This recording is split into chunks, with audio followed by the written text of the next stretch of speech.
মিসানা এর আগেও কিন্তু আসিয়া নামে একটি মেয়ে হয়েছিল মাগুরাতে, সেটা নিয়ে খুব তোলপাড় হয়েছিল, কিন্তু সেটার আসলে কতটুকু কার্যক্রম হচ্ছে আমরা কেউ জানি না। তো আমার কাছে মনে হয় ফেসবুক সীমাবদ্ধতা বা আমরা ধর্ষককে সামনে বিচার করতে চাই এই কথা সীমাবদ্ধতা না থেকে আমরা সরকারের কাছে এটাই আশা করব যে ধর্ষণ সেটা অবশ্যই একটি শিশু নারী যেই হোক না কেন এই ধর্ষণকে যেন এমন একটি আইনে প্রতিষ্ঠিত করে যেটা আমরা বিভিন্ন দেশে ইরান থেকে শুরু করে আফগানিস্তান থেকে শুরু করে দুবাই থেকে শুরু করে অনেক জায়গায় আমরা দেখেছি, সেই রকমই যেন একটা আইন প্রতিষ্ঠা করা হয়, এটাই আমার চাওয়া থাকবে। এই যে আমরা প্রতিবাদ করছি ফেসবুকে বা এই যে আমরা বলছি প্রকাশ্যে এনে তাকে আমরা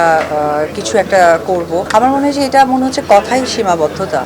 সীমাবদ্ধতা না হয়ে এমন আইন প্রতিষ্ঠা করা দরকার যে যেখানে ধর্ষক কথাটাই আসবে, সেখানে যখন স্বীকারোক্তি আসবে হ্যাঁ আমি অপরাধ করেছি, তখন আসলে কোনো যাচাই না করি সেই আইনে যেন